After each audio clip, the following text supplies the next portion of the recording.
இன்றைய pass paper கிளாஸஸில் நாங்கள் பார்க்க போகிறது வந்து களவட்டம்.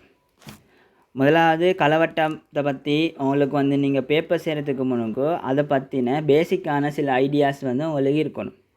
இப்போ நாங்கள் சிம்பிளாக பார்ப்போமே. இப்போ களவட்டம்னா என்னென்னா, இப்போ பாருங்கள், இப்போ ஒரு களம் இருக்குது தானே, அந்த களத்தின் வாழ்க்கையை நாங்கள் எடுத்து பார்ப்போம்.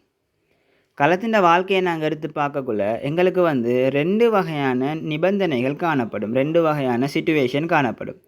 முதலாவது சிச்சுவேஷன் என்னென்னு சொன்னால், இப்போ எங்களோட உடம்பில் இருந்து காயம் கொண்டு வந்து களங்கள் வந்து இழக்கப்படுது. அப்போ என்ன செய்யணும், அந்த இடத்துல வந்து களங்கள் வந்து இழக்கப்பட்டால் அந்த இழக்கப்பட்ட களங்கள் வந்து புத்துயிர்க்கப்படணும். அதாவது இழக்கப்பட்ட களங்களுக்கு பதிலாக இன்னும் சில களங்கள் வந்து அந்த இடத்துல வந்து எங்களுக்கு உருவாக்கப்படணும். இது முதலாவது சிச்சுவேஷன். சரியா? அதாவது இப்படி இந்த களம் வந்து வெளியே போகுதுன்னு சொன்னால், 3 களம் எங்களுக்கு இழக்கப்பட்டுச்சுன்னு சொன்னால் எங்களுக்கு 3 களம் வந்து சேரணும். இப்போ இந்த களம் வந்து எப்படி சேரலாம்? வெளியிலேருந்து கொண்டு வந்து களத்தை வைக்கலுமா? வைக்கலாம். அப்போ என்ன செய்யலாம்னு சொன்னால், ஆல்ரெடி இருக்கிற களம் இருக்குது தானே, அந்த களம் தான் என்ன செய்யணுமெண்டா பிரிவடைஞ்சி, ஆல்ரெடி இருக்கிற களம் தான் பிரிவடைஞ்சி அந்த புதுசாக எங்களுக்கு தேவையான களத்தை வந்து உருவாக்கணும். இது முதலாவது நிபந்தனை. ஸோ அப்போ இந்த சிச்சுவேஷன் உங்களுக்கு தெரியணும். இப்போ இதிலேருந்து உங்களுக்கு கிடைக்கிற விஷயம் என்ன? களங்கள் வந்து பிரிவடையும், களங்கள் வந்து களப்பிரிவடையும். சரியா? அப்போ இந்த விஷயம் அவங்களுக்கு தெரியணும். அப்போ இப்படி பேசிக்கான ஐடியாவை எடுத்துக்கொள்ளுங்க. இப்போ முதலாவது பிள்ளைகள் களவட்டம்னு சொன்னால் என்னன்னு சொல்லி பார்ப்போம். களவட்டம்னா என்னென்னா, இப்போ உதாரணத்துக்கு ஒரு களத்திட வாழ்க்கை எடுப்போமே. ஒரு களத்திட வாழ்க்கை, அந்த களம் எப்படி வாழ போகுதுன்னா, முதலாவது தான் வந்து வளர்ச்சி அடையும், இல்லைன்னா தண்டை வாழ்க்கையை வந்து வாழும். சரியா? முதலாவது வந்து களம் வந்து வளர்ச்சி அடையும். சரியா? களம் வந்து வளர்ச்சி அடைய போகுது. 2வது விஷயம் என்ன செய்ய போகுதுன்னு சொன்னால், அதிகமான களங்கள் என்ன செய்யும்? களப்பிரிவடையும். களப்பிரிவடைகிறதுக்கு சில பதார்த்தங்களை தொகுக்க வேண்டிய ஒரு தேவை ஒன்று இருக்க போகுது. அப்போ முதலாவது வந்து களத்தின் நான் இப்போ எழுதுறது வந்து களம் ஒன்றுற வாழ்க்கை பருவம். இப்போ எங்களோட வாழ்க்கை பருவத்தை நாங்கள் எடுத்தோம்னா, சின்ன பிள்ளையாக இருந்துட்டு பெரிய ஆளாக வந்துட்டு மெரி பண்ணி அங்கே வந்து குடும்ப வாழ்க்கைக்குள்ளே போய் அதுக்கு பிறகு வந்து இறக்குற இப்படி ஒரு லைஃப் இருக்குது தானே. இந்த லைஃப் சைக்கிள் களத்துக்கு இருக்குது. என்ன லைஃப் சைக்கிள்னா, வளர்ச்சி அடையும், அதுக்கு பிறகு என்ன செய்யும்? களப்பிரிவுக்கு தேவையான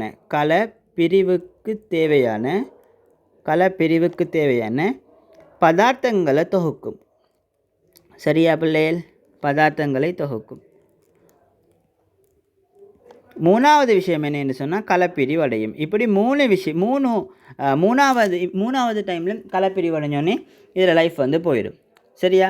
இதுதான் ஒரு களவட்டத்தின் ஒரு அடிப்படையான விஷயம், அதாவது களத்தின வாழ்க்கை. விளங்கிட்டா பிள்ளைகள்? இப்போ முதலாவது என்ன செஞ்சுருக்கும்? இதுக்கு முதல் ஒரு களம் இருந்திருக்கும். இந்த களம் வந்து 2 களமாக பிரிஞ்சிருக்கும். இந்த டைமில் இது ஒரு புது களம். இப்போ இவர் தன்னை வாழ்க்கையை ஸ்டார்ட் பண்ண போகிறார். அது களவட்டம். என்ன செய்யும்? களம் வந்து வளர்ச்சி அடையும். இவர் வந்து என்ன செய்வார்? வளர்ச்சி அடைவார். பிறகு என்ன செய்வார்? அவர் எப்போவோ ஒரு டைம் வரக்குள்ளே அவர் கட்டாயமாக களப்பிரிவு அடைய தான் போகிறார். அதால் என்ன செய்யும் என்று சொன்னால், களப்பிரிவுக்கு தேவையான பதார்த்தங்களை வந்து உற்பத்தி செய்ய போகுது. சரியா? வளர்ச்சி அடைவார், அதுக்கு பிறகு களப்பிரிவுக்கு தேவையான பதார்த்தங்கள் உற்பத்தி செய்வார், அதுக்கு பிறகு வந்து களப்பிரிவு அடைவார். இதுதான் பிள்ளைகள் களவட்டத்துக்குரிய டெஃபினிஷன். அதாவது ஒரு களப்பிரிவின் ஒரு களப்பிரிவின் இறுதியில் இருந்து சரியா, அடுத்த களப்பிரிவின், இப்போ இந்த களம் வந்து களப்பிரிவு அடைய போகுது, அடுத்த களப்பிரிவின் இறுதி வரை. சரியா? இந்த களத்தின் இறுதியில் இருந்து அடுத்துள்ள களத்தின் இறுதி வரை களத்திட நடக்கிற அனைத்து நிகழ்வுகளும் களவட்டம் என்றதுக்குள்ள வரப்போகுது. சரியா? இதுதான் களவட்டத்துக்குரிய பேசிக்கான ஒரு ஐடியா. இப்போ இந்த டெஃபினிஷன் நீங்கள் கட்டாயம் பாடமாக்கி வைக்கணும். என்னென்னு சொன்னால், இந்த டெஃபினிஷன் வந்து ஸ்ட்ரக்சர்ஸுக்கு எழுத வேண்டி வரும். சரியா? இப்போ நாங்கள் வந்து களவட்டத்துக்கு போவோம். இப்போ பாருங்கள், இப்போ நான் உங்கள்கிட்ட ஆல்ரெடி சொன்ன மாதிரி எனது களத்திட வாழ்க்கையில் வந்து 3 கட்டமான பருவங்கள் இருக்குது. ஒன்று வந்து வளர்ச்சி, அதுக்கு பிறகு என்ன செய்யும்? களம் வந்து பிரிவுக்கு தேவையான பதார்த்தங்களை உற்பத்தி செய்யும். அடுத்தது என்ன செய்யும்? களம் வந்து பிரிவடையும். இதுதான் களத்தின் ஒரு வாழ்க்கை வட்டம். இதில் எங்களுக்கு வந்து நாங்கள் இந்த களவட்டத்தில் இருக்கிற அவத்தைகளை நாங்கள் 2ஆக பிரிக்கிறோம். ஒன்று வந்து இடை அவத்தை, அடுத்தது வந்து இலையுறு பிரிவுக்கிற அவத்தை. சரியா? இந்த கள வளர்ச்சியும் இந்த கலப்பிரிவுக்கு தேவையான பதார்த்தங்களை உற்பத்தி செய்கிற அவத்தையும் நாங்கள் சொல்லுவோம் இடையவத்தை. சரியா? அடுத்த விஷயம், களம் பிரிவடைகிற அவத்தையை நாங்கள் சொல்லுவோம் எம் அவத்தை. இல்லை என்று சொன்னால் இலையுறு பிரிவுக்குரிய அவத்தைன்னு நாங்கள் சொல்லுவோம். அதாவது களம் வளர்ச்சி அடைய போது, வளர்ச்சி அடைஞ்சு முடிஞ்ச பிறகு என்ன செய்யும், தன் களப்பிரிவு அடைகிறதுக்கு தேவையான பதார்த்தங்களை உற்பத்தி செய்ய போதோ, அதுக்கு பிறகு என்ன செய்யும், அந்த களம் பிரிவடைய போதும். அந்த களம் பிரிவடைகிற அந்த அவத்தை நாங்கள் சொல்லுவோம் எம் அவத்தை, இல்லைன்னா இலையுறு பிரிவுக்கு அவத்தை. சரியா? இந்த களம் வாழ்கிற பகுதி, களம் வளர்ச்சி அடைகிற பகுதி, தான் பிரிவடைகிறதுக்கு தேவையான பதார்த்தங்களை உற்பத்தி செய்கிற பகுதி, இதை நாங்கள் சொல்லுவோம் என்னென்னா இடையவத்தையே சொல்லுவோம். சரியா? இப்படி 2 அவத்தைகள் எனக்கு காணப்படும். அப்போ இதில் பார்த்தீங்கன்னா யூக்கரியோட்டாவுக்குரிய காலவட்டமானது 2 பிரதான அவத்தைகளாக பிரிக்கப்படலாம். இடையவத்தை, இலையுறு பிரிவுக்குரிய அவத்தை, இல்லாட்டிக்கு எம் அவத்தை. சரியா? இப்போ பார்த்தீங்கன்னு சொன்னால் இந்த இடையவத்தை தான் இந்த களத்தின் வாழ்க்கை வட்டத்திலேயே மிக அதிகமான களம் இருக்கிறது இந்த இடையவத்தையில். அது 90%, மிச்சம் 10% எனக்கு இருக்கிறது இந்த எம் அவத்தை. ஓகேயா? இப்போ பாருங்கள் பிள்ளைகள், இப்போ இந்த இடையவத்தை நாங்கள் என்ன செய்கிறோம்னு சொன்னால் மேலும் 3ஆக பிரிக்கிறோம். G1 S G2 என்று மேலும் 3ஆக பிரிக்கிறோம். சரியா? இந்த G1 அவத்தையில் நான் சொன்னேன் தானே, இடையவத்தையில் என்னென்ன வாழ்க்கை காலங்கள் வரப்போகுது, களம் வளர்ச்சி அடைகிற வாழ்க்கை காலம், கள பிரிவடைகிறதுக்கு தேவையான பதார்த்தங்களை உற்பத்தி செய்கிற பருவம். சரியா? இந்த G1 அவத்தை இது இது இது ரெண்டுமே எங்கே நடக்க போகுது, களத்தின் இடையவத்தையில் நடக்க போகுது. இப்போ G1 அவத்தை நீங்கள் எடுத்தீங்கன்னு சொன்னால் களம் வளர்ச்சி அடைகிற அவத்தை இந்த G1 அவத்தையில் நடக்க போகுது. சரியா? முதலாவது ஒரு அவத்தை, 2வது ஒரு அவத்தை, 3வது ஒரு அவத்தை. முதலாவது G1 அவத்தை, 2வது S அவத்தை, 3வது G2 அவத்தை, 4வது களப்பிரிவு அவத்தை, இல்லைன்னா எம் அவத்தை. இதுதான் பிள்ளைகள் விஷயம். இந்த G1 அவத்தையில் களம் வளர்ச்சி அடையும். அடுத்தது S அவத்தையிலையும் G2 அவத்தையிலையும் என்ன செய்யும்டா, களம் தான் பிரிவடைகிறதுக்கு தேவையான பதார்த்தங்களை உற்பத்தி செய்யும். சரியா? இந்த SG2வில் களப்பிரிவுக்கு தேவையான பதார்த்தங்களை தொகுக்கும். இது 2 தான் விஷயம். இதை நீங்கள் ஞாபகம் வச்சுக்கொள்ளுங்க. தாக்களை உற்பத்தி செய்யும். சரியா பிள்ளைகள்? இடையவத்தை என்று சொன்ன என்ன, களம் வளர்ச்சி அடையணும், தான் களப்பிரிவு அடைகிறதுக்கு தேவையான பதார்த்தங்களை உற்பத்தி செய்யணும். சரியா? இந்த 2ம் நடக்கிறது எங்கே, இடையவத்தையில். இந்த இடையவத்தையை நாங்கள் 3 அவத்தைகளாக பிரிப்போம் ஃபர்தராக. ஒன்று G1 அவத்தை, S அவத்தை, G2 அவத்தை. களம் வளர்றது G1 அவத்தை, எஸ்லையும் G2லையும் என்ன செய்யும், களப்பிரிவுக்கு தேவையான பதார்த்தங்கள் உற்பத்தி செய்கிறது எஸ்லையும் G2லையும். சரியா பிள்ளைகள்? இங்கே பாருங்கள், G1 அவத்தை, அங்கே S அவத்தை, அங்கே G2 அவத்தை. இப்போ நாங்கள் இது என்னென்னு டக்குன்னு பார்த்துருவோம். முதலாக பாருங்கள் பிள்ளைகள், நான் ஆல்ரெடி சொன்ன மாதிரி G1 அவத்தை என்று சொன்ன என்ன, களம் வளர்ச்சி அடையணும். சரியா? அப்போ என்ன செய்யணும்னு சொன்னால், தான் வளர்கிறதுக்கு என்னென்னலாம் தேவையோ அவரை உற்பத்தி செஞ்சு தான் ஒரு வாழ்க்கையை நடத்தி கொண்டிருப்பார் இந்த G1 அவத்தையில். தான் வளர்கிறதுக்கு என்னென்ன அவருக்கு தேவை, ஒன்று அவருக்கு புரதங்கள் வேணும். சரியா? அடுத்தது அவருக்கு களப்புண்ணங்கங்கள் கொஞ்சம் வேணும். களப்புண்ணங்கங்கள் இப்போ அதாவது நார்மலாக ஒரு களம் வளர போதுன்னு என்னென்ன வேணும், எப்படியுமே அவருக்கு களப்புண்ணங்கங்கள் ஷுவராக வேணும். சரியா? எல்லாம் தேவையில்லை, சிலது அவருக்கு வேணும். ஏன்னா மிச்சம் எல்லாமே சுரக்கப்பட்டிருக்காங்க, தேவையில்லை. சரியா? கொஞ்சம் வேணும். அங்கே களப்புரதங்கள் வேணும். சரியா? இப்படியான விஷயங்களை அவர் உற்பத்தி செஞ்சு தன்னை வாழ்க்கையை வாழ்ந்து கொண்டிருப்பார். களம் வளர்ச்சி அடையும். சரியா? வளர்ச்சி அடைகிறது, வாழ்க்கை காலத்தை வாழ்ந்து கொண்டிருக்கிறது, ரெண்டுமே ஒன்று தான். சரியா பிள்ளையர்? இது நடக்கிறது G1 அவத்தையில். இங்கே பார்த்தீங்கன்னா புரதங்கள் துவக்கப்படுவதுடன் களப்புண்ணங்கங்களின் உற்பத்தி நடைபெற்று கள வளர்ச்சி நிகழ்வதற்கு வழிவகுக்கும். அடுத்தே பாருங்கள் பிள்ளைகள், S அவத்தை. S அவத்தை என்று சொன்ன என்னென்னா, இப்போ G1ல் என்ன செய்யும், களம் வளர்ச்சி அடையும். அது நடக்கிறது G1ல். S அவத்தையிலையும் G2 அவத்தையிலையும் என்ன செய்யும், களம் களப்பிரிவுக்கு தேவையான பதார்த்தங்களை உற்பத்தி செய்ய போகுது. சரியா பிள்ளைகள்? இப்போ பாருங்கள், இப்போ முதலாவது இப்படி ஒரு களம் இருக்குது. இந்த களத்தில் இருந்து இப்படியும் ஒரு களம் வரணும், இப்படியும் ஒரு களம் வரணும். இப்போ களப்பிரிவு, இப்போ புதுசாக ஒரு களம் வரணும். சரியா? களப்பிரிவுக்கு தேவையான பதார்த்தங்கள் உற்பத்தி செய்கிறேன்னு சொன்னால் புதுசாக ஒரு களம் வரணும். அந்த களத்தில் என்னென்ன பதார்த்தங்கள் தேவையோ அந்த பதார்த்தத்தை எல்லாம் உற்பத்தி செய்யணும். இது நடக்கிறது எஸ்லையும் G2லையும். சரியா? இப்போ நீங்கள் சிம்பிளாக பாருங்கள், இப்போ புதுசாக ஒரு களம் உருவாகணும்னு சொன்னால், ஒரு களத்திலேருந்து புதுசாக ஒரு களம் உருவாகணும்னு சொன்னால் அந்த களத்துக்கு என்னென்ன வேணுமென்று யோசிங்கண்ணே. முதலாவது வந்து பிறப்புரிமை பதார்த்தம். சரியா?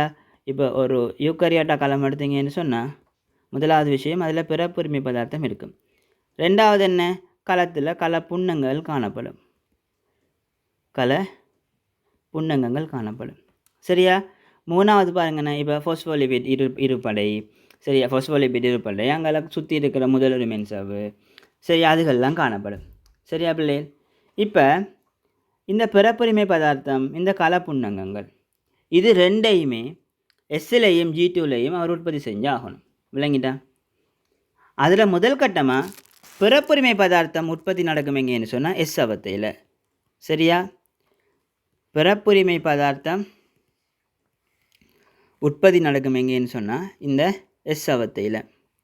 சரியா பிள்ளைகள்? அதே மாதிரி G2 நீங்கள் எடுத்தீங்கன்னு சொன்னால் அதில் கள புன்னங்கங்கள் உற்பத்தி அடையும். கள புன்னங்கங்கள் உற்பத்தி ஆகும். இதுதான் பேசிக்கான தியரி. ஒரு காலத்தில் இன்னொரு காலம் போகணும்னு சொன்னால் என்னென்ன வேணும்? மேக்ஸிமம் பிறப்புரிமை பதார்த்தம் வேணும், அங்கே கள புன்னங்கங்கள் வேணும். இது நடக்கிறது எங்கேன்னு சொன்னால் எஸ்லையும் G2லையும். எஸ்ஸில் வந்து பிறப்புரிமை பதார்த்தம் உற்பத்தி செய்யப்பட போகுது. சரியா பிள்ளைகள்? இப்போ பாருங்கள், இப்போ பிறப்புரிமை பதார்த்தம் இப்போ ஒரு யூக்கரியோட்டாட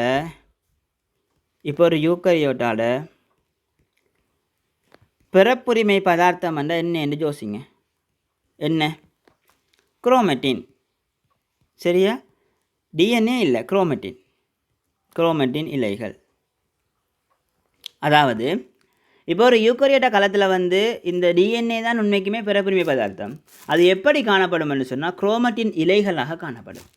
குரோமேட்டின் இலைன்னா என்னென்னா, இந்த டிஎன்ஏவோட சேர்ந்து ஹிஸ்டோன் புரதம் இணைக்கப்பட்டு இப்படி இருக்கிற டிஎன்ஏ என்ன செய்யணும்னா ஒரு காம்ப்ளெக்ஸாக மாறும், ஒரு இலை மாதிரி மாறும். இதான் சொல்கிறது என்னன்னு சொன்னால் குரோமேட்டின். அப்போ யூக்கரியோட்டா களம் ஒன்றோட பிறப்புரிமை பதார்த்தம் வந்து என்னன்னு சொன்னால் எங்களுக்கு வந்து குரோமேட்டின்.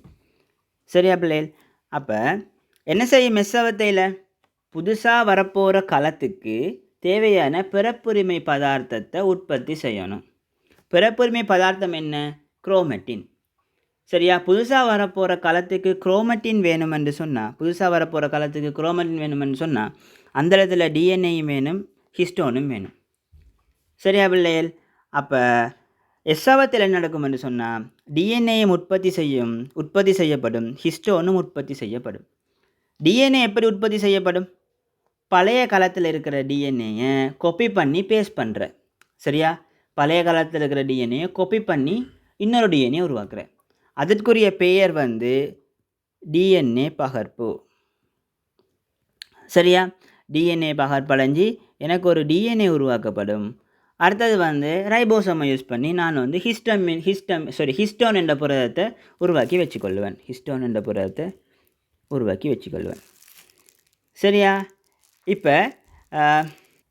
இப்போ உருவாக்கப்பட என்ன செய்யும்னு சொன்னால் இந்த டிஎன்ஏயும் ஹிஸ்டோனும் சேர்ந்து ஒரு குரோமேட்டினாக காணப்படும்.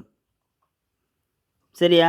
அப்போ பார்த்தீங்கன்னா உங்களுக்கு வந்து இந்த எஸ்ஸவத்தையில் 2 குரோமேட்டின் காணப்படும். முதலாவது குரோமேட்டின் வந்து அவரோட களத்தில் இருக்கிற குரோமேட்டின், இன்னொரு குரோமேட்டின் வந்து அவர் இன்னொரு களத்தை உருவாக்க போகிறார், அதுக்கு தேவையான குரோமேட்டின். சரியா பிள்ளைகள்? இப்போ அடுத்தது பாருங்கள், G2க்கு போவோம். இப்போ நீங்கள் G2 எடுத்தீங்கன்னு சொன்னால் இப்போ பிறப்புரிமை பதார்த்தம் எங்களுக்கு தேவையான ஒரு விஷயம். அடுத்த விஷயம் என்ன வேணும்? களத்துக்கு கள புன்னங்கங்கள் வேணும், களத்துக்கு தேவையான புரதங்கள் வேணும். விளங்கிட்டா? களத்துக்கு என்ன வேணும்? பிரதானமாக 3 விஷயம் வேணும். ஒன்று வந்து பிறப்புரிமை பதார்த்தம், ரெண்டாவது வந்து களப்புன்னங்கம், மூணாவது வந்து களத்தில் கொஞ்சம் புரதங்கள். சரியா? இப்போ இந்த புதுசாக வர களத்துக்கு தேவையான களப்புன்னங்கங்கள், புதுசாக வர களத்துக்கு தேவையான புரதங்கள், இது எல்லாத்தையுமே சுரக்கிறது துவக்கப்படுறதுங்கன்னு சொன்னால் இந்த G2வில். சரியா? 2 ஞாபகம் வச்சுக்கொள்ளுங்க. செகண்டரி செல், 2வது செல்லுக்கு தேவையான விஷயங்கள். ஓகே பிள்ளைகளை? இப்போ இங்கே பார்த்தீங்கன்னா இதுவும் சரி. அப்போ இங்கே பாருங்கள், புரத தொகுப்பு களப்புன்னங்களின் தொகுப்பு என்பவற்றால் களத்தினது வளர்ச்சி தொடர்ந்து நடைபெறும். இலையுறு பிரிவு இதை விடுங்க.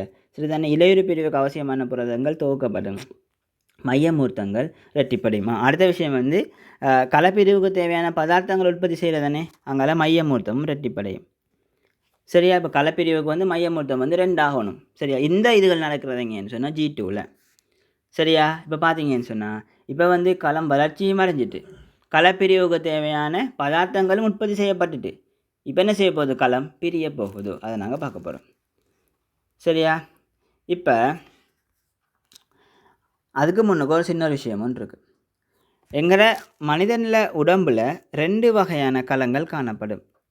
மனித உடல்ல 2 வகையான கலங்கள் காணப்படும். முதலாவது வந்து என்னன்னு சொன்னா, கல சில கலங்கள் வந்து கல வளர்ச்சி அடையும், கலப்பிரிவு அடையும். நாங்க பார்க்குற நார்மலான கலங்கள். அதாவது மனித உடல்ல 2 வகையான கலங்கள் இருக்கு. சில கலங்கள் கல வளர்ச்சி அடையும், கலப்பிரிவும் அடையும். சில கலங்கள் வந்து கல வளர்ச்சி அடையும், கலப்பிரிவு அடையாது. அதோட மீனிங் என்னன்னு சொன்னா, தான் வளருவார், என்ன செய்ய மாட்டார்? அவர் வந்து அவரோட வாழ்க்கை காலத்துல வளர்ச்சி என்ற வாழ்க்கை காலம் மட்டும்தான் இருக்கும். சரியா? அதாவது நாங்க ஏற்கனவே எழுதியிருந்தோனே வாழ்க்கை காலத்த பத்தி. என்னென்ன ஒரு காலத்துல வாழ்க்கை காலம்? வளர்ச்சி, அங்கால கலப்பிரிவுக்கு தேவையான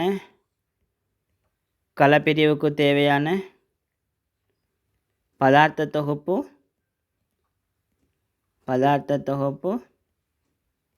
அடுத்தது வந்து என்ன? கலப்பிரிவு. சரியா? வளர்ச்சி, கலப்பிரிவுக்கு தேவையான பதார்த்த தொகுப்பு, கலப்பிரிவு. சரியா? இந்த வாழ்க்கை காலத்துல சில கலங்கள் வந்து வளர்ச்சியும் அடைஞ்சு, கலப்பிரிவுக்கு தேவையான பதார்த்த தொகுப்பையும் செஞ்சு கலப்பிரிவும் அடையும். இது நார்மலான கலங்கள். அவங்கெல்லாம் இந்த ஆக்கள். சில கலங்கள் எப்படின்னு சொன்னா, இதோடயே ஸ்டாப் ஆயிருவாங்க. இந்த கல வளர்ச்சியோடையே நின்றுவாங்க.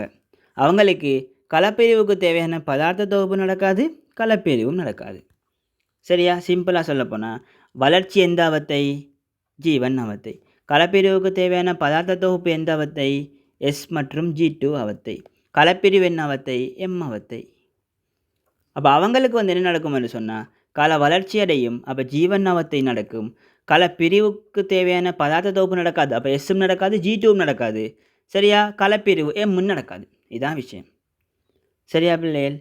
இப்ப இவங்களுக்கு ஒரு ஸ்பெசிஃபிக்கான ஒரு விஷயம் ஒன்று இருக்கு. அதாவது செக் பாயிண்ட்ஸ் என்று சொல்லி ஒரு விஷயம் ஒன்று இருக்கு. அதாவது இந்த வாழ்க்கை காலத்தை நீங்க பார்த்தீங்கன்னு சொன்னா, களம் வந்து ஜீவன்ல இருக்கக்குள்ள இந்த களத்துக்கு வந்து ஒரு சமிஞ்ஞை ஒன்று கிடைக்கும்.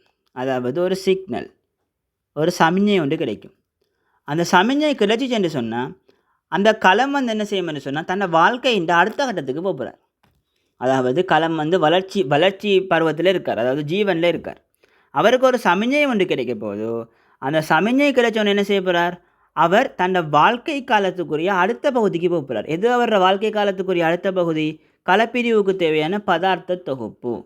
அடுத்தது வந்து கலப்பிரிவு. சரியா? அவரோட வளர்ச்சியில் இருந்து அவர் கலப்பிரிவுக்கு தேவையான அடுத்த கட்டத்துக்கு போகிறார். அதுக்கு உங்களுக்கு என்ன வேணும்னு சொன்னால், அவர் ஜீவனில் இருக்கக்குள்ள அவருக்கு ஒரு சிக்னல் ஒன்று கிடைக்கணும். சரியா? இப்போ இங்கே பார்த்தீங்கன்னு சொன்னால், கள வளர்ச்சி அடைகிற களங்கள், கலப்பிரிவு ரெண்டுமே அடைகிற களங்களுக்கு வந்து இந்த சிக்னல் வந்து, இந்த சமிஞ்ஞை வந்து ஜீவனில் வந்து கிடைக்கும். சரியா? ஆனால் கள வளர்ச்சி அடைகிற களங்கள், கலப்பிரிவு அடையாத களங்கள் இருக்குது தானே. கள வளர்ச்சி மட்டுமடையும், கலப்பிரிவு அடையாது. இந்த களங்கள் வந்து என்ன செய்யாது? ஜீவனில் மட்டும்தான் இருக்குமே தவிர, அவர் வந்து சிக்னல் அவருக்கு கடைசி வரைக்கும் கிடைக்காது. அப்போ எஸ்ஸுக்கும் போக மாட்டார், G2க்கும் போக மாட்டார். அப்படின்னு என்ன செய்யப்போ அவர் வாழ்க்கையில் அடுத்த கட்டத்துக்கு போகவே மாட்டார். இப்படியான களங்கள் இருக்குது. சரியா? இப்படியான களங்களுக்கு உதாரணம் என்னன்னு சொன்னால், நரம்பு களங்கள், தசை களங்கள். சரியா? நரம்பு களங்கள், தசை களங்கள். இந்த 2 களங்களையும் தவிர எங்களுக்கு வந்து மிச்ச எல்லா களங்களுமே கள வளர்ச்சி அடையும். களம் சைஸில் எல்லாம் பெருசாகும், தன்னோட வாழ்க்கையை காட்டும், அப்படியெல்லாம் நடக்க போகுது. சரி, அப்போ இந்த களங்கள் வந்து களம் வளர்ச்சி அடையும், ஆனால் கலப்பிரிவு அடையாது. சரியா பிள்ளைகள்? அப்படி இந்த களங்களுக்கு இருக்கிற அந்த ஜீவன் அவத்தை இருக்குது தானே, அதை நாங்கள் ஸ்பெஷலாக G0 என்று சொல்லுவோம். அவ்வளோதான் வித்தியாசம், வேறு எதுவுமே இல்லை. நார்மலான களத்தில் இருக்கிற மாதிரி தான் எல்லாமே நடக்க போகுது. ஆனால் நாங்கள் இதுக்கு மட்டும் ஸ்பெஷலாக சொல்கிற விஷயம் வந்து G0. சரியா பிள்ளைகள்? அப்போ இதை வந்து நாங்கள் இதுக்கு மட்டும் ஸ்பெஷலான பேர் வந்து G0. அவ்வளோதான், வேறு எந்த வித்தியாசமும் இல்லை. சரியா? அப்போ இதில் வாசிச்சிங்கன்னு சொன்னால் அவங்களுக்கு விளங்கும். ஜீவன் நகர்வதை உறுதிப்படுத்துவதன் முகமாக G1, G2, M அவத்தைகள் காலவட்டத்தை கட்டுப்படுத்தும் சரிபார் கட்டங்கள் உள்ளன. சரியா? இங்கே பார்த்தீங்கன்னு சொன்னால் G1S G2 அவத்தைகளை பூரணப்படுத்தி பிரிவடையில் களங்கள் தொடர்ந்து மேற்செல்வதற்கான சமீட்சையை G1 சரிபார் கட்டத்தில் பெறாவிடில் அவை வட்டத்திலிருந்து வெளியேறி ஜீனோட் அவத்தின் அழைக்கப்படும். சரியா, என்ன சொல்ல வராங்கன்னு சொன்னால் G1ல் அவருக்கு சமீட்சை கிடைக்கலன்னு சொன்னால் அவர் வந்து அப்படியே கள வளர்ச்சி மட்டும்தான் நடந்துட்டு களம் வந்து இல்லாமல் போயிடும். சரியா, இவருக்கு இப்படியான களங்களுக்கு நாங்கள் ஸ்பெஷலான ஒரு பேர் சொல்லுவோம். அந்த G1க்கு மட்டும் ஜீனோட் உண்டு. சரியா பிள்ளைகள், அவ்வளோ தான் இதில் இருக்கிற விஷயம். இப்போ பார்த்தோம், நாங்கள் களம் வந்து வளர்ச்சி அடைஞ்சிட்டு களம் வந்து தனக்கு தேவையான பதார்த்தங்களை உற்பத்தி செஞ்சுட்டு இப்போ என்ன செய்ய போகுது, களம் வந்து பிரிவடைய போகுது. சரியா பிள்ளைகள், இப்போ பாருங்கள், இதில் மொத்தம் இந்த களம் பிரிவடைகிறதுல மொத்தம் 5 அவத்தை இருக்குது. ஒன்று வந்து முன் அவத்தை, ரெண்டாவது வந்து முன்னணு அவத்தை,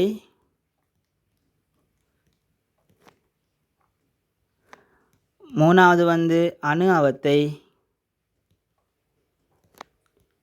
நாலாவது வந்து மேன்முக அவத்தை, அஞ்சாவது வந்து ஈற்றவத்தை. சரியா, இவ்வளோ தான் விஷயம். இப்போ பார்ப்போமே.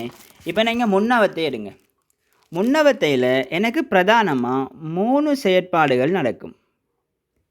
இப்படி நாங்கள் கிளாசிஃபை பண்ணி ஒவ்வொன்றுக்குமே படித்தோம்னு சொன்னால் அந்த படிக்கிற விஷயத்தை நாங்கள் சும்மா உடைச்சி பிரேக் பண்ணி படித்தோம்னா எனக்கு லேசாக இருக்கும். இப்போ நீங்கள் எடுத்தீங்கன்னு சொன்னால் முன்னவத்தையில் 3 செயற்பாடு மெயினாக நடக்க போகுது.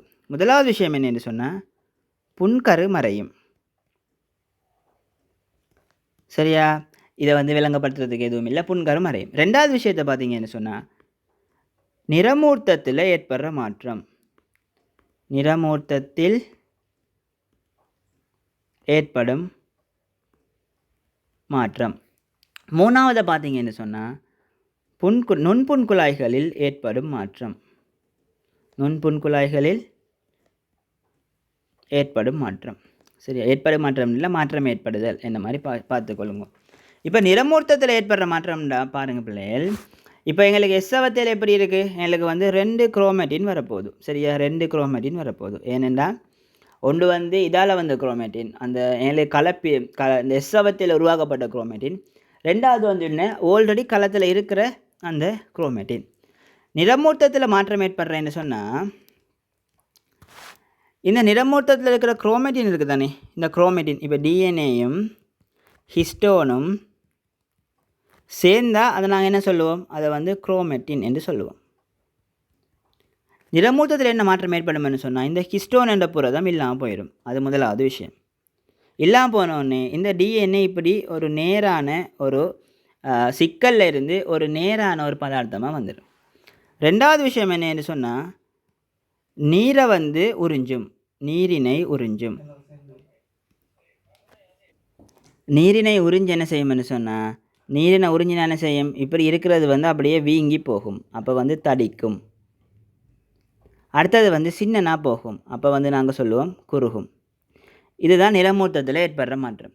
அதில் பார்த்தீங்கன்னு சொன்னால் இதில் போட்டிருக்கு புன்கரு வந்து மறையும். குரோமேட்டின் நார்கள் குறுகி தரிப்படைவதால் ஒடுக்கமடைந்து நிறமூர்த்தங்களாக மாறும். இப்போ அடுத்த விஷயம் பிள்ளைகள், இப்போ குரோமேட்டின் என்று சொன்னால் என்ன, குரோமேட்டின் என்று சொன்னால் டிஎன்ஏயோட ஹிஸ்டோன் வந்து சேர்ந்து இருக்கிற ஒரு சிக்கல் தான் குரோமேட்டின். நிறமூர்த்தம்டா என்னேண்டா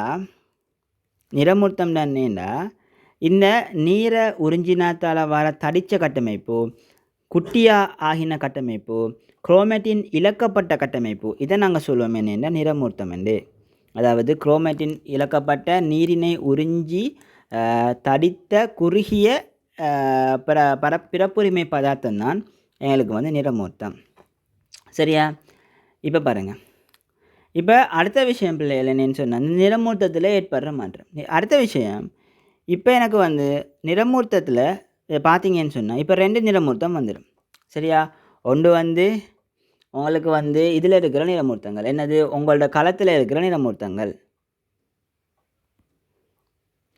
இன்னொன்று வந்து புதிய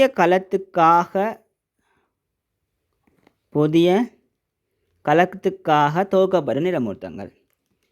இதில் வந்து 2 இடத்துல இவர் வந்து எப்படி சும்மா ரெண்டமாக வச்சுக்கொள்ளலாம் தானே, என்ன செய்வோம்னா இவங்க வந்து பைண்டாகி காணப்படும், இணைக்கப்பட்டு காணப்பட வேண்டும். அப்படி 2 இடத்துல எனக்கு இணைத்தல் வந்து நடக்கும். ஒன்று வந்து நடுவில், அதை நான் சொல்லுவேன் மையப்பாத்து. அடுத்தது வந்து புயங்களில், சரியா, 2 புயங்கள்லேயும் நடக்கும். அதை நான் சொல்லுவேன் கொஹெசின் என்ற ஒரு புரதம். இவ்வளோ தான் பிள்ளைகள் விஷயம்.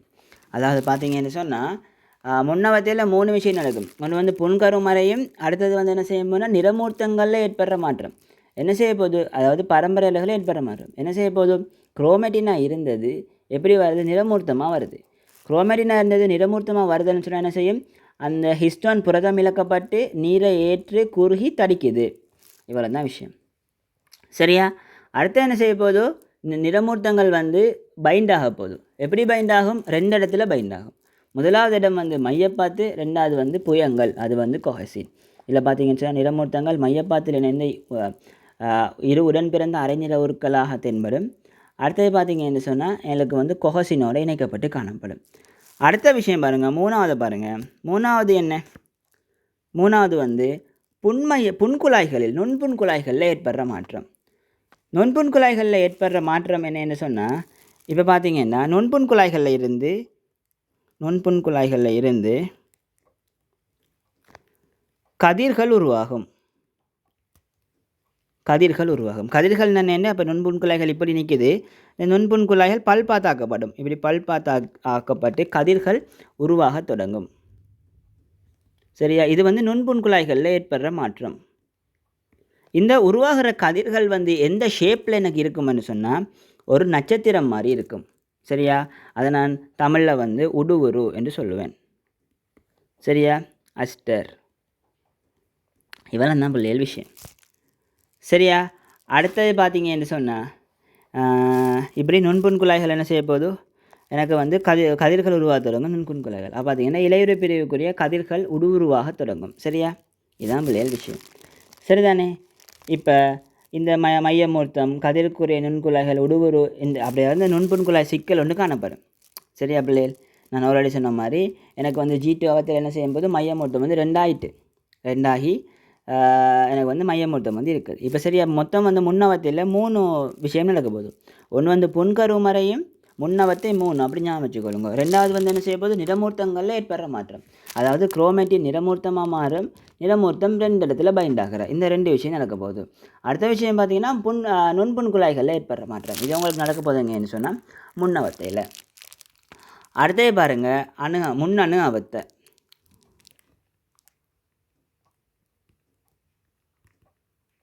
முன்னணு அவத்தையில் 2 விஷயம் நடக்கும். முதலாவது விஷயம் என்னென்னு சொன்னால் கருச்சோழி துண்டாகும். 2வது விஷயம் என்னென்னு சொன்னால் நிறமூர்த்தங்கள் அசையத் தொடங்கும். நிறமூர்த்தங்களின் அசைவு. கரைச்சொலி துண்டாகும் என்றால் அது விளங்கப்படுத்தணும் இல்லை. இப்போ நிறமூர்த்தங்கள் அசைவுன்னு என்ன பார்ப்போமே. முதலாவது விஷயம் பாருங்கள், இப்போ நிறமூர்த்தங்கள் இப்படி இருக்குது, சரியா. 2 நிறமூர்த்தங்கள் இருக்குது. மையத்தில் இதால் மையப்பாத்தால் இணைக்கப்பட்டு, அங்கே வந்து கைண்டகோரால் இணைக்கப்பட்டு, புயங்களில் வந்து கொஹெசினால் இணைக்கப்பட்டு இருக்குது. இப்போ இந்த நிறமூர்த்தங்கள் அசையணும்னு சொன்னால் எனக்கு இதில் 2 விஷயம், எனக்கு இதில் தெரிய வேண்டிய முதலாவது விஷயம் என்னன்னு சொன்னால், நிறமூர்த்தம் சும்மா தண்டபாட்டுக்கு அசையலாம். நிறமூர்த்தத்தை அசைக்கிறாள் யாருன்னு சொன்னால் எனக்கு வந்து நுண்புன்குழாய்கள். இந்த நுண்புன்குழாய்களால் உருவாக்கப்பட்ட இந்த கதிர்கள், சரியா. சிம்பிளாக பாருங்கள், நிறமூர்த்தங்கள் அசையணும். நிறமூர்த்தங்கள் அசைக்கிறாள் யார் என்று சொன்னால் நுண்புன்குழாய்களால் பல்பாத்தால் உருவாக்கப்பட்ட இந்த கதிர்கள் தான் என்ன செய்யணும்னா நிறமூர்த்தங்களை வந்து அசைக்கணும். அது முதலாவது விஷயம். 2வது விஷயம் நோட் பண்ணுங்கள், இப்போ இந்த நுண்புன்குழாய்கள் நிறமூர்த்தங்கள் அசைக்கணும்னு என்ன செய்யணும், நிறமூர்த்தத்தில் போயிட்டு இணையணும், சரியா. இப்போ நிறமூர்த்தத்தை பிடிச்ச ஒரு இழுத்தத்தனை வந்து அசைய போதும். அப்போ நிறமூர்த்தத்தில் என்ன செய்யணும்னு சொன்னால் இணையணும், இணைதல். அதுக்கு பிறகு என்ன செய்யும், அசைவு. இதான் விஷயம் பிள்ளைகள். அதாவது நுண்புன்குழாய்கள் தான் நிறமூர்த்தங்கள் அசைய வைக்கணும். என்ன செய்யணும், நுண்புன்குழாய்கள் போய் இணையணும், இணைஞ்சோடனே அசைய வைக்கணும். இதான் விஷயம். இதில் ஒரு சிக்கல் இருக்குன்னு என்ன சொன்னால், நுண்புன்குழாய்கள் நேரடியாக போய் நிறமூர்த்தத்தோடு இணைய இயலா, சரியா. அப்போ என்ன செய்யுமெண்டா, நிறமூர்த்தத்தில் கைனட்டகோர் என்ற ஒரு புரதம் வந்து உருவாக்கப்படும், சரியா. நிறமூர்த்தத்தில் கைனட்டகோர் என்ற ஒரு புரதம் உருவாக்கப்படும். இந்த கைனட்டகோரோட இந்த நுண்புன்குழாய்கள் இணையும், சரியா. இந்த கைனட்டகோர் இந்த நுண்புன்குழாய்களால் உருவாக்கப்பட்ட கதிர்களோடு இணையும். இதுதான் பிள்ளைகள் விஷயம், சரியா? இணைஞ்சா பிறகு என்ன செய்யும்னு சொன்னால் நிறமூர்த்தத்தை முன்பின்னாக அசைக்கும். இதான் நடக்க போகிற விஷயம். முன்னுக்கு பின்னுக்கு நார்மலாக அசைய போகுது. சரியா பிள்ளைகள்? இப்போ இதை பார்த்தீங்கன்னு சொன்னால் முதலாவது பாருங்கள். இப்போ ஒரு களத்தை நடத்தணுன்னு சொன்னால் இதுக்கிட்ட மையமூர்த்தம், இதுக்கிட்ட மையமூர்த்தம். சரியா? எனக்கு வந்து இப்போ இதுக்கிட்ட எனக்கு வந்து இது இருக்க போகுது, நிறமூர்த்தங்கள் இருக்க போகுது. சரியா? இப்போ இதுக்கிட்ட எனக்கு என்னது கைநெட்டக்கோர் வரப்போகுது. ஏன்னா டிரெக்டாக செய்ய இயலாது. இப்படியே வந்து இணையும், இப்படியே வந்து இணையும், இப்படியே வந்து இணையும். சரியா? சில கதிர்கள் வந்து இப்படி நேராக எந்த விதமான நிறமூர்த்தமும் இல்லாமல் நேராகவே போய் மையமூர்த்தத்தோடு இணையும். சரியா? இது வந்து மையமூர்த்தம், இது வந்து நிறமூர்த்தம். சரியா? இதை வந்து நான் சொல்லுவேன் கைநெட்டக்கோர். இது வந்து கதிர்கள் இல்லைன்னா நுண்புண்குழாய்கள். சரியா? பல்பாத்தான நுண்புண்குழாய்கள். இதான் பிள்ளைகள் விஷயம். சரியா? முதலாவது பாருங்கள், கரைச்சோலி துண்டாகும், நிறமூர்த்தங்கள் மேலும் எடுக்க முடியும். இது அந்தளவுக்கு இம்பார்ட்டண்ட் இல்லை. மூணாவது பார்த்தீங்கன்னா நிறமூர்த்தங்களின் உடன்பிறந்த அரைநிற உருக்கள் அவற்றின் மையப்பாத்தில் இயக்கத்தானம் என அழைக்கப்படும் கைநெட்டக்கோர் என அழைக்கப்படுற இந்த பகுதியில் வந்து இணையும். சரியா? நிறமூர்த்தங்களின் இயக்கத்தானத்துடன் இணைக்கப்பட்ட சில நுண்குழாய்கள் நிறமூர்த்தங்களை முன்பின்னாக அசைக்கும். அடுத்தது வந்து இயக்கத்தானத்துடன் இணைக்கப்படாத நுண்புண்குழாய்கள், அதாவது கைநெட்டக்கோரோட இணையாத இந்த பகுதியெல்லாம் வந்து டிரெக்டாக போகுது. இதுதான் பிள்ளைகள் விஷயம். பார்த்தீங்கன்னா முன்னணவத்தில் ரெண்டு விஷயம் நடக்க போகுது. முதலாவது வந்து கரைச்சூழி துண்டாகும், ரெண்டாவது வந்து என்ன, நிறமூர்த்தங்கள் அசைக்கப்படும். சரியா பிள்ளைகள்? நிறமூர்த்தங்கள் எப்படி அசைக்கப்படும்? நிறமூர்த்தங்கள் எப்படி அசைக்கப்படும் என்று சொன்னால் நிறமூர்த்தங்கள் டிரெக்டாக அசையலாம், நுண்புண்குழாய்கள் தான் அதை அசைக்கணும். அப்போ ஒரு சிம்பிளான ஒரு காமன் சென்ஸ் என்னென்னா, நுண்புண்குழாய்கள் அசைக்கணும்னு சொன்னால் நுண்புண்குழாய்கள் போயிட்டு இணையணும். அது எப்படி இணையும்? நேரடியாக இணையாது, கைநெட்டக்கோரோட இணையும். அப்போ கைநெட்டக்கோர் அந்த இடத்துல உருவாக்கப்படும். அதோட போய் இணையும், முன்பின்னாக அசையும். இதான் பிள்ளைகள் விஷயம். ஓகேயா? இப்போ அடுத்தது பாருங்கள், அணு அவத்தை. இப்போ அணு அவத்தையையும் நாங்கள் என்ன செய்யலாம்னு சொன்னால் அதில் நடக்கிற செயற்பாட்டையும் நாங்கள் ரெண்டாக பிரிக்கலாம். இதில் பாருங்கள் பிள்ளைகள், எங்களுக்கு வந்து முன்னவத்தை 3. இந்த முன்னவத்தையில் மட்டும்தான் 3 விஷயம் நடக்க போகுது. மிச்சம் எல்லாத்துலேயுமே 2 விஷயம் தான் நடக்க போகுது. சரியா? முதலாவது விஷயம் மையமூர்த்தங்கள் எதிர்முனைவுகளை அடைந்து விடும். இது முதலாவது விஷயம். சரியா? ரெண்டாவது விஷயம் என்னென்னு சொன்னால் அணு அவத்தை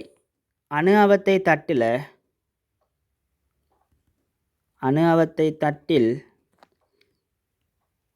நிறமூர்த்தங்கள் அடுக்கப்படுதல். இதான் பிள்ளைகள்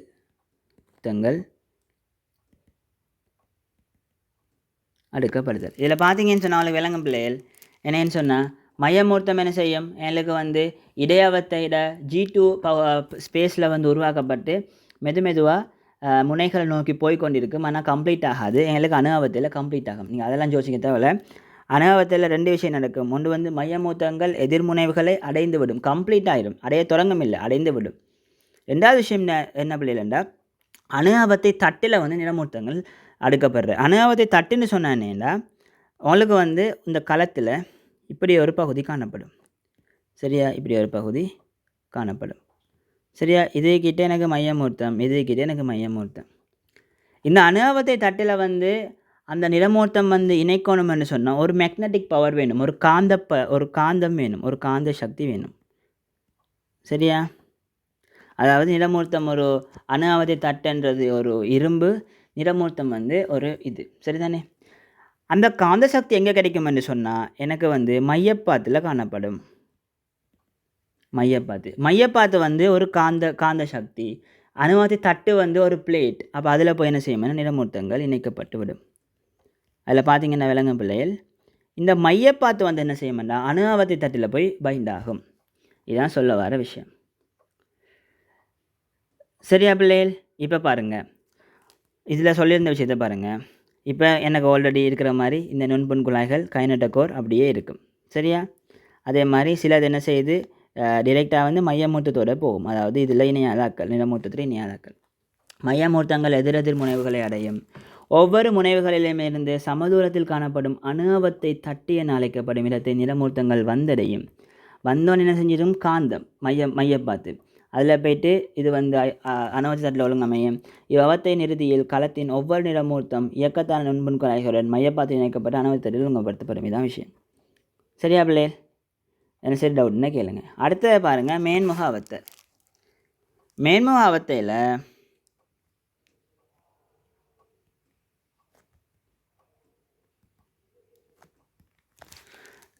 அவத்தையில் பாருங்கள், இதுலேயும் வந்து 2 விஷயம் நடக்க போகுது. முதலாவது விஷயம் கள நீட்சியடையும். சரியா? 2வது விஷயம் என்ன என்று சொன்னால் நிறமூர்த்தங்கள் எதிரெதிர் முனைவுகளை அடையும். நிறமூர்த்தங்கள் எதிர்முனைவுகளை அடையும். ஓகேயா? இப்போ பாருங்கள் பிள்ளைகள், நிறமூர்த்தங்கள் எதிர்முனைவுகளை அடையும்னு சொன்னால் பாருங்கள், நிறமூர்த்தங்கள் இப்போ எங்கே இருக்குது? நிறமூர்த்தங்கள் வந்து இந்த மையப்பாத்தில் இப்படி இருக்குது. சரியா பிள்ளைகள்? இப்படி இருக்குது நிறமூர்த்தங்கள்.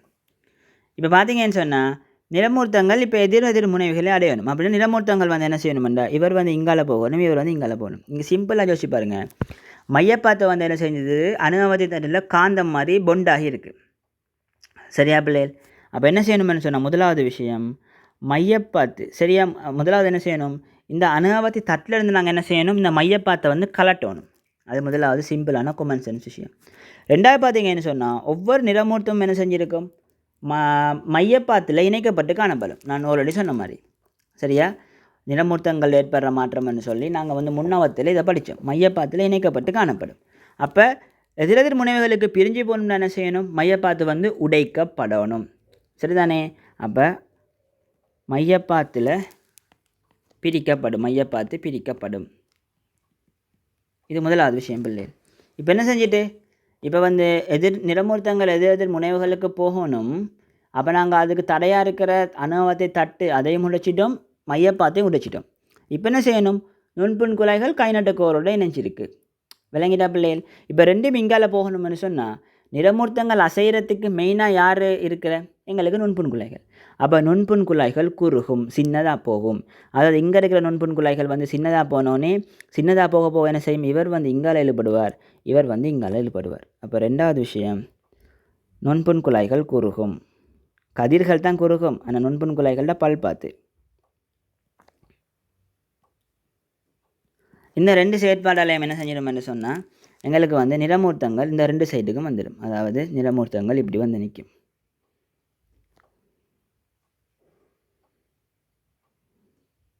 சரியா பிள்ளைகள்? இப்படி வந்து நிற்கும். இதுதான் விஷயம். அடுத்தது பாருங்கள், களம் நீட்சி அடையும்.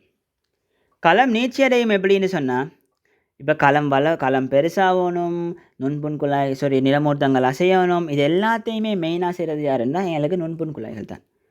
கள நீட்சி எப்படி நடக்கும்னு சொன்னால் பிள்ளைகள், இப்போ எங்களுக்கு வந்து டிரெக்டாகவே மைய மூர்த்தத்தில் போராக்கள் இருக்காங்க தானே, டிரெக்டாகவே நுண்புண் குழாய்கள் வந்து இதோட இணையாமல், நிறமூர்த்தத்தோடு இணையாமல் டிரெக்டாகவே மையம் இதுக்கு போராக்கள் இருக்காங்க தானே, தொங்கலுக்கு போய் சேர்றாக்கள். இப்படியான இந்த துண்டு இவர் வந்து இன்னும் நீட்சி அடையும். இந்த நுண்புண் குழாய்கள் வந்து என்ன செய்யும், ஸ்ட்ரெச் ஆகும். இவர் வந்து ஸ்ட்ரெச் ஆகினா களம் வந்து பெருசாகும். சரியா பிள்ளைகள்? இவர் வந்து பெருசாகினா களம் வந்து பெருசாகும். சரிதானே? அப்போ இயக்கத்தானத்தோட இல்லைன்னா கைநட்டக்கோரோட இணைக்கப்படாத நுண்புண் குழாய்கள் நீட்சி அடையும். சரியா? கைநட்டக்கோருடன் இணையாத நுண்புண் குழாய்கள். இதான் பிள்ளைகள் விஷயம். சரியா? இப்போ பார்ப்போமே. உடன் பிறந்த அணைவனருக்கள் மையப்பாத்தில் பிரிக்கப்படும். இயக்கத்தானத்துடன் இணைக்கப்பட்டுள்ள நுண்புண் குழாய்கள் குறுகி உடன் பிறந்த அணைவனருக்கள் எதிர்முனைகளை நோக்கி இழுக்கும். இயக்கத்தானத்துடன் இணைக்கப்படாத நுண்புண் குழாய்கள் நீட்சியடைவதால் களமானது நீட்சியடையும் பார்த்தோம். மேன்முகவத்தின் இறுதியில் களத்தின் ஒவ்வொரு முனைவிலும் சமமானதும் முழுமையானதுமான நிறமூர்த்த தொகுதியில் காணப்படும். அதாவது இவரும் இப்படி இருக்கார், இவரும் இப்படி இருக்கார். இதுதான் வில்லில் லாஸ்டான விஷயம். சரியா? மேன்முகவத்தில் 2 செயற்பாடு. இப்போ ஃபைனலாக பார்ப்போம் என்னென்னா ஈற்றவத்தை. இப்போ ஈற்றவத்தையை பார்த்தீங்கன்னா பிள்ளைகள்,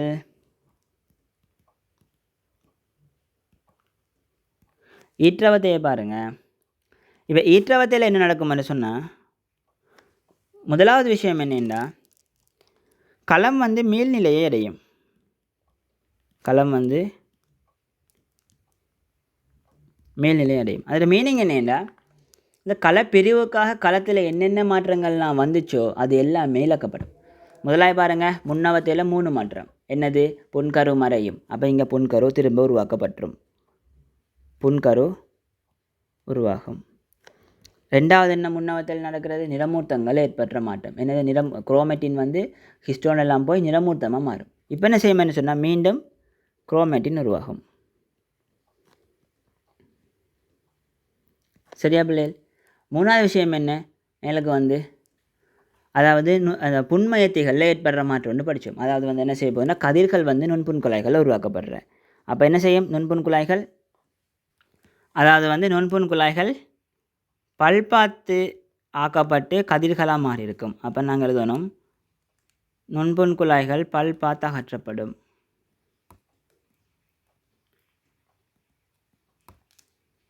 சரியா பிள்ளைகள்? இது அடுத்தது வந்து முன்னணவத்தை பாருங்கள். அதில் வந்து 2 ஈவெண்ட் நடக்கும். சரியா? முதலாவது விஷயம் என்ன? முன்னணவத்தையில் கரைச்சொலி துண்டாகும். இப்போ என்ன செஞ்சிடும்? கரைச்சொலி வந்துடும். ரெண்டாவது விஷயம், எனக்கு வந்து நிறமூர்த்தங்களில் ஏற்படுற மாற்றம் ஒன்று படித்தோம். என்னது? எனக்கு வந்து கைநெட்டக்கோர் வார மையப்பாத்து உருவாக்கப்படுற, ஆனால் அதெல்லாம் வந்து எனக்கு கருப்பிரிவிலே இல்லாமல் போயிட்டு. அதே பாருங்கள், அணு அவத்தில் நடக்க போது 2 விஷயம். ஒன்று வந்து அணு அவத்தை தட்டில் வந்து எனக்கு வந்து இது வந்து ஒழுங்கமைக்கப்படுறேன். அடுத்தது வந்து மையமூர்த்தங்கள் வந்து கம்ப்ளீட் ஆகிற, அந்த அசைவை வந்து கம்ப்ளீட் பண்ணுறேன். என்ன செய்யணும்னு சொன்னால் மையமூர்த்தம் 2 ஆயினது இப்போ உண்டாகும். மையமூர்த்தம் இரட்டிப்பானுச்சு, அது இப்போ உண்டாக மாறிடும். சரியா பிள்ளைகள்? அடுத்தது வந்து மேன்முகவத்தில் நாங்கள் என்ன பார்த்தோம்? களம் வந்து நீட்சி அடையும். அதை வந்து நாங்கள் ரிவர்ஸ் பண்ணல, அது நடந்துடும். அடுத்த விஷயம் நாங்கள் என்ன பார்த்தோம்? மேன்முகவத்தையில் இன்னொரு விஷயம் நடக்கும். என்ன செய்யும்? அந்த நிறமூர்த்தங்கள்லாம் உள்ளுக்குள்ளே போகும். அப்போ அதுகளும் ஓகே நடந்துட்டு. அப்போ இப்படி நடந்த எல்லாமே என்ன செய்யணும்னு சொன்னால் ரிவர்ஸ் பண்ணுறது தான் எங்களுக்கு ஈற்றவத்தில். அங்கே பார்த்தீங்கன்னு சொன்னால் எதிர்முனைவுகளில் உள்ள ஒவ்வொரு நிறமூர்த்த தொகுதியிலையும் சூழ்ந்து கரைச்சொலி மீண்டும் உருவாகும். புன்கரு மீண்டும் தோன்றும். நுண்புண் குழாய்கள் பல்பாத்து ஆற்றப்படும். நிறமூர்த்தங்கள் சுருள் குறைந்து குரோமட்டினை உருவாக்கும். சரியா? 2 பிறப்புரிமை ரீதியில் ஒத்த மகட்கருக்கள் கடைசியில் எங்களுக்கு உருவாக போகுது. மகட்கருக்கள் வரப்போகுது. இப்போ அடுத்தது பாருங்கள் பிள்ளைகள், குளிய ஒரு பிரிவு. இப்போ பார்த்தீங்கன்னா ஒரு களம் எப்படி இருக்க போதோ இப்படி இந்த களம் இருக்க போகுது. இதில் வந்து கருச்சொலி வந்துடும், கரு எல்லாம் வந்துடும், நுண்புண் குழாய்கள் எல்லாம் பல்பாத்து ஆற்றப்பட்டு இது இப்படி ஒரு சுச்சுவேஷனுக்கு வந்துடும். குளிய ஒரு பிரிவை நாங்கள் 2 எடுப்போம். ஒன்று வந்து எங்களுக்கு வந்து தாவர களம், அடுத்தது வந்து விலங்கு களம். 2 விஷயம் இருக்குது. தாவர களத்தை பார்த்தீங்கன்னு சொன்னால் தாவர களத்தில் கலச்சுவர் காணப்படும். அப்படின்ற மீனிங் என்னென்னா இப்போ தாவரத்தில் இப்படி தானே இருக்குது, இப்படி இருக்குதுன்னு சொன்னால் இப்படி இருக்குதுன்னு சொன்னால் சுற்றி ஒரு கலச்சுவர் இருக்கும். இப்போ இது வந்து கலச்சுவர், இது வந்து முதல் ஒரு மென்சவ்வு. அப்போ என்ன செய்யுமெண்டா இங்கே இருக்கிற கொல்கி உடல்கள் இருக்குது தானே, கொல்கி சிக்கல், கொல்கி காம்ப்ளெக்ஸ், இவர் வந்து கலச்சுவர் பதார்த்தங்கள் உற்பத்தி செய்வார். உற்பத்தி செஞ்சு இதுகிட்ட கலச்சுவர் பதார்த்தங்கள் சுரக்கப்படும். இதை நான் சொல்லுவேன் களத்தட்டு. சரியா பிள்ளைகள்? களத்தட்டு உருவாக்கப்பட்டு இப்போ 2 களமாக போயிடும். இப்போ நாங்கள் விலங்கு களத்தை எடுத்தோம்னு சொன்னால் விலங்கு களத்தில் கலச்சுவர் அந்த இஷ்யூவெல்லாம் இல்லை, இந்த பிரச்சனையெல்லாம் இல்லை, இப்படி இருக்க போகுது. இப்போ இந்த களத்தை வந்து நாங்கள் இப்படி 2 ஆக்கணும். என்ன செய்யறேன்னா இதுக்கிட்ட வந்து ஆக்டின் நிலைகள் வந்து சுருங்கும், சுருங்கி சுருங்கி சுருங்கி சுருங்கி இப்படி உருவாக்கும். இது நான் சொல்லுவேன் பிளவு சால் உருவாகி இப்படியும் 2 களமாக வந்துடும். இதுதான் எங்களுக்கு வந்து கடைசியாக இருக்கிற விஷயம். சரியா பிள்ளைகள்? இப்போ அடுத்தது பாருங்கள், அடுத்தது இளைய பீரியட் முக்கியத்துவங்கள். அதை பார்த்தீங்கன்னா சரி பிள்ளை என்ன சரி டவுட் இருந்தால் கேளுங்க. அடுத்த கிளாஸில் நாங்கள் ஒடுக்கர் பீரியடாக கண்டு பார்த்துட்டு அதுக்குரிய கேள்விகளை செஞ்சுட்டு நாங்கள் என்ன செய்வோம்னு சொன்னால் நம்ம அதை ஸ்டார்ட் பண்ணுவோம்.